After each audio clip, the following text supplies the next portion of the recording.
Vous écoutez Europe 1, il est 8h17. L'interview politique, Fabien Amias, vous recevez ce matin l'ancien Premier ministre Dominique de Villepin. Bonjour Dominique de Villepin. Bonjour. Donald Trump mène une guérilla à coups de tweets contre le système judiciaire américain qui a suspendu son décret anti-immigration. Cette première humiliation, c'est finalement le signe que les contre-pouvoirs outre-Atlantique fonctionnent bien ? Les contre-pouvoirs fonctionnent ou essayent de fonctionner.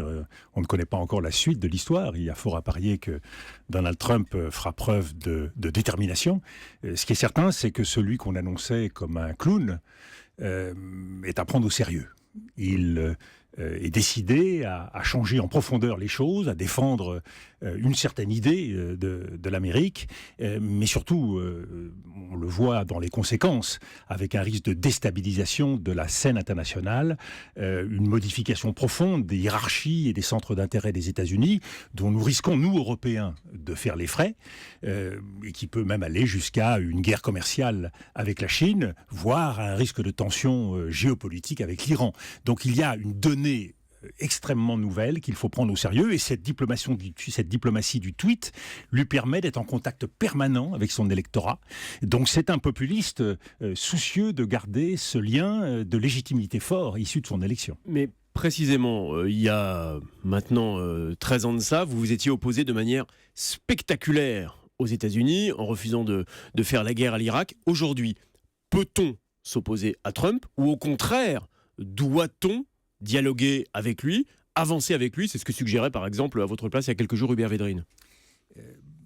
Oui, il faut faire plus que dialoguer. Et la logique de confrontation ne serait pas de mise à ce stade. Je crois que la solution, c'est l'initiative. Devant une situation dangereuse, devant une très grande vulnérabilité de la France et de l'Europe sur la scène internationale, parce qu'on ne va pas se le cacher ici, nous sommes en voie d'effacement. La parole de la France, la parole de l'Europe compte de moins en moins. Nous devons prendre l'initiative et dire... Mais laquelle ? Justement, dire dans quel monde nous voulons vivre. Il y a aujourd'hui sur le commerce international un dossier ouvert. Les États-Unis veulent changer les règles du jeu, à la fois plus d'isolationnisme, plus de protectionnisme, ce qui est un danger pour le monde.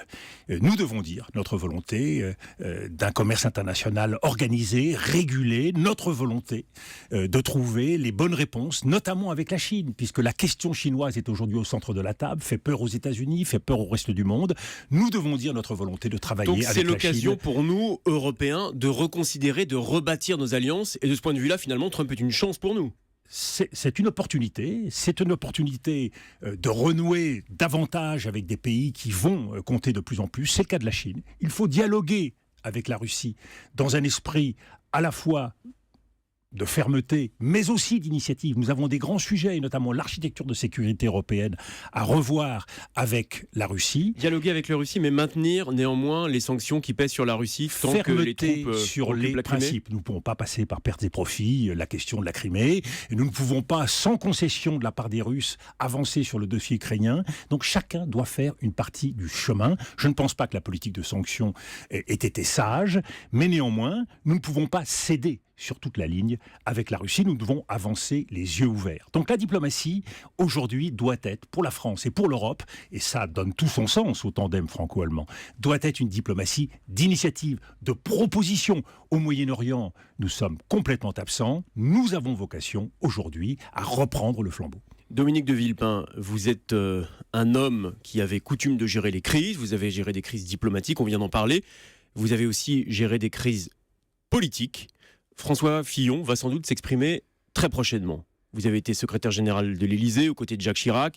Vous l'avez aidé à affronter un certain nombre de difficultés. C'est vous qui lui avez soufflé le fameux mot abracadabrantesque. Comment est-ce que Fillon peut aujourd'hui reprendre l'initiative ?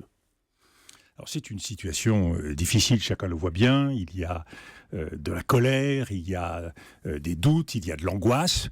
Moi, je ne peux pas m'empêcher, à titre personnel, de ressentir une profonde compassion pour ce que vit François Fillon, ce que vit son épouse, ce que vit ses enfants. Mais il est clair qu'il faut en sortir.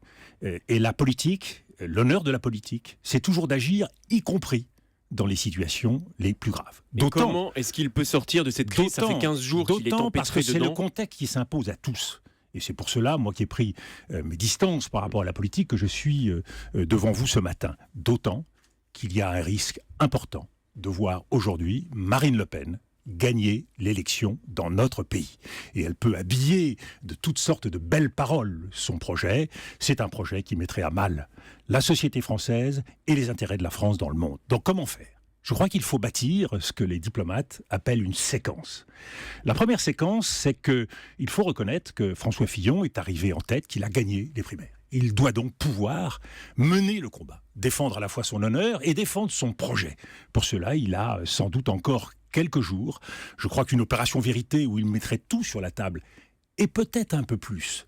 Parce que quand on est attaqué, il faut aller encore plus loin dans l'exigence de transparence, ce qui lui permettrait de prendre dans ce domaine une position d'exemplarité qui s'imposerait à tous ses concurrents qui aujourd'hui ne font peut-être pas preuve eux-mêmes de beaucoup de transparence. Mais Dominique de Villepin, pardonnez-moi, une opération vérité, celle que vous appelez de vos voeux, celle qui, semble-t-il, semble se préparer du côté de François Fillon, peut-elle être suffisante pour renverser la tendance? Est-ce qu'aujourd'hui, François Fillon a les moyens de maintenir sa candidature, puisque c'est la question qui est posée absolument partout quand on ouvre les journaux ce matin?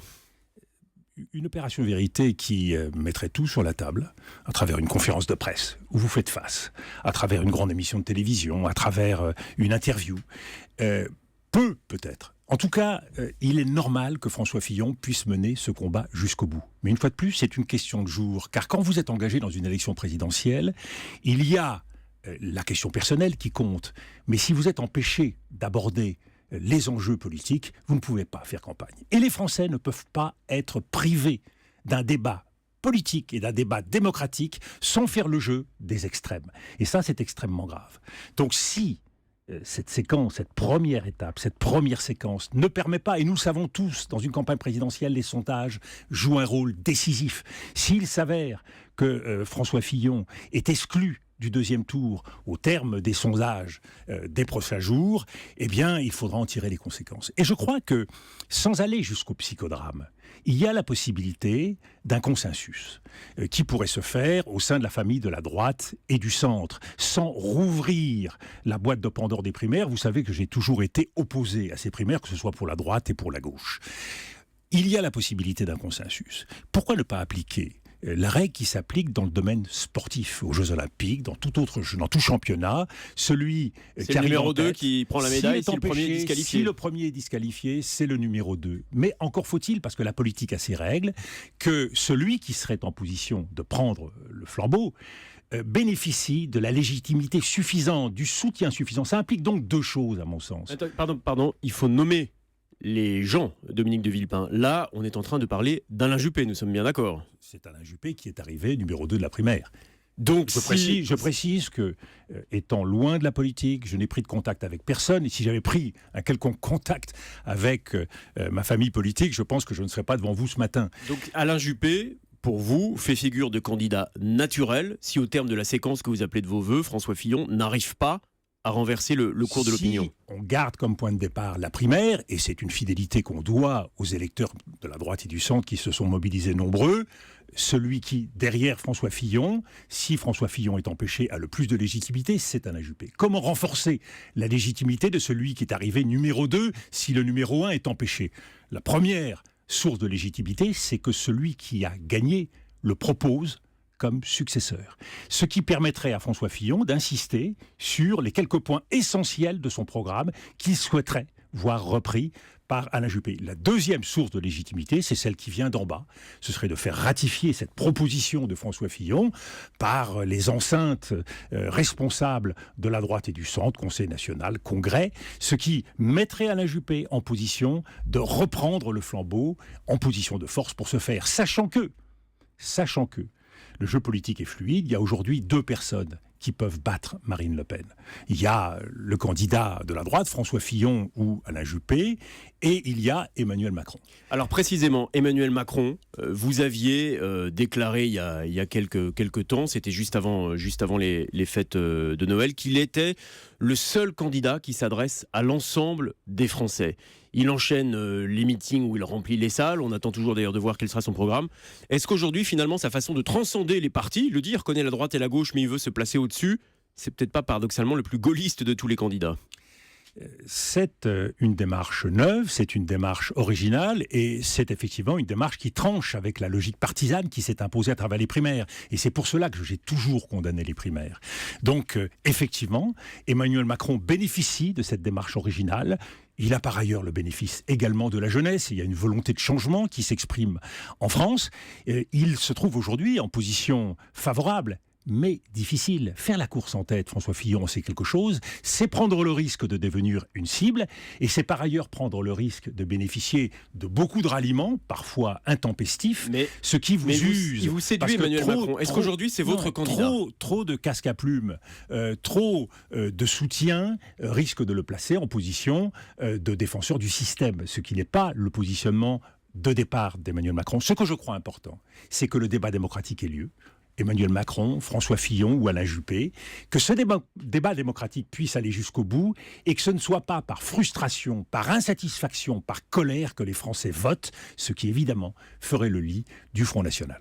Merci beaucoup Dominique de Villepin d'être venu Merci ce matin en direct sur Europe 1. Je rappelle que vos propos, si François Fillon est empêché, c'est le deuxième de la primaire qui doit logiquement prendre sa place, en l'occurrence Alain Juppé, et qu'il s'agisse alors que François Fillon le propose comme successeur.